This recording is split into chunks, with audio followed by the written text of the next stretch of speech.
Hey everybody, Average Gamer here. So today we're going to look at, or in this next episode I should say, we are looking at the Panther. That's right, the Panther, and all four variants of it. Now this is one of the newer guys, so mostly nerfing in this guy's case. Slight modifications with some stuff, and like everyone else, just combinations of weapon quirks, which personally, as I mentioned in the last two videos and the last few probably, I'm not a fan of. They're basically saying they were going to make everything more fair, and in the end, if you had min-maxed your quirks out, you're not going to see much of a difference. So, anyways, here we go. So for the 10K, you see lots of red, lots of bleeding, so we're going to go into this. So firstly, before the change, ERPPC cooldown was 12.5%, energy cooldown 12.5%, ERPPC heat generation 12.5%, energy heat generation 12.5%, ERPPC velocity was up 40%, missile cooldown and missile range were both 15%, acceleration and deceleration were 15%, turn rate was plus 10%, additional structure to the legs, and then there was additional structure to actually, I think RA was right arm, sorry. And then additional structure to the legs.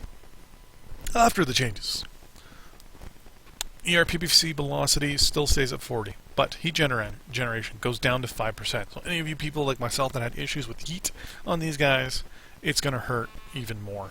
But here's where it kind of helps. So our heat overall energy for heat gen is up by 8 to 20. Now technically, they took the heat gen from the ERPPC and just put it on the energy heat gen. That's what I'm looking at it. So I mean, doesn't really affect you that much.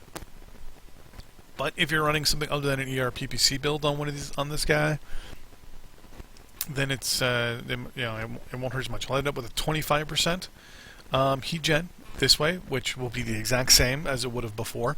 It would have been 25%. If you're running anything else other than PVCs, then obviously it's going to affect you a little bit better. Energy cooldown is down 10%. Is down to 10% from 12, so you lose 2.5% there. And then missile cooldown, same thing. You lose 2.5 there. But to be honest with you, I don't see many people running missiles with these guys, anyways.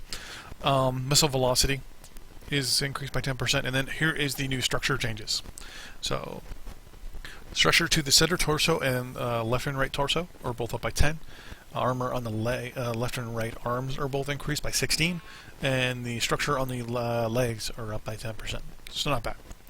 Next one is the 10P. So on the 10P, as you can see, there's obviously some differences between the left and right. So first thing, we'll go with what didn't change. Ballistic cooldown, missile velocity, missile range, missile cooldown, and SRM spread. Didn't touch them. But they did increase ballistic velocity and ballistic range by 10% each. 15 to the range, actually. So missile ballistic velocity is now 20%, and ballistic range is now 25%, which is pretty good. A whole bunch of changes to the armor, like for most mechs. They reduced some of the armor in the center torso. They moved it from 11 down to 10, but they upgraded up the armor pretty much everywhere else and tweaked it a little bit. So in the torso it's now 10, the arm is 24, and the legs are 10, which is pretty damn good in my eyes. It's I mean, yet additional structure, which in my eyes really didn't seem like much. It's like, well, I would rather just swap that structure out for armor, to be honest with you. But yeah, what do I know? I will admit, I ain't the greatest in this game. Next up is the 8Z. That's right, it's Z, like zebra. Large laser cooldown was reduced by from 12.5 to 5. Energy cooldown was increased by 8%. Well, 7.5% from 12.5 to 20. And they combined a bunch of the energy and laser stuff. So large laser range and duration, energy range and laser duration. Combine that all. So energy range now generically is plus 25%, and laser duration is obviously down by 25%. So it's pretty good for my eyes. Medium pulse, actually. Or even throwing that large laser, to be honest with you. If you're running a large laser build on this guy, you're not going to see much of a difference again. Acceleration, deceleration, they didn't touch. Missile cooldown, yet again, they dumped. And they obviously tweaked things like turn rate and all that stuff. Turn rate's up by 5% to 15. They added no, the center torso is now plus 10. Left torso, center torso is 10. Left and right torsos are 10 again. The arms are 10 and the legs are 10. And last but not least, the 9R. So the 9R, quite a bit of changes. Acceleration was reduced and a few other things. So first we'll get into obviously the weapon quirks. Tweak them a little bit. Energy range and laser duration, they kind of dumped those all together. Laser duration went down by 10%. It's now gone from 15 to 10. PPC velocity, missile cooldown, energy heat generation, and energy cooldown, they didn't touch it. Missile range, dumped it, changed it over to missile velocity. Acceleration, deceleration, as I mentioned, both got reduced by 5 to 10. Turn rate, same thing. I don't know why additional structure left right leg is 6 there. It's in black. Because everything's been colored. Well, let's take a look. So additional structure in the right arm is 12. They changed that obviously to the new system, which is center torso is 10, left and right torso is 10, left and right arm is now additional 10, and left and right leg is now an additional 10. To be honest, if that's structure went from 6 to 10, so it was an increase. So overall, that is the new Raven or the new Panther modifications or to the quirks. So overall, yet again, if you're running the weapon-specific quirks prior to the patch, you're not going to notice a difference.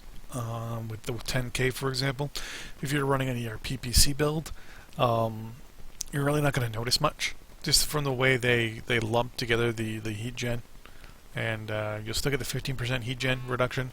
You're still getting the same velocity. Same with the 10P, the 8Z, and the 9R. Let's get another mech I've now noticed, and I have a feeling it's going to be every single one that we look at, where if you're running the peak, the weapon-specific quirks from the previous game, or from the previous round, you're definitely going to notice that most of your mechs are running the same, unless you're running something other than the quirks, which is kind of sad. Which means the majority of players, like I know personally that I play with, are not going to notice a change. Like, there's no major changes.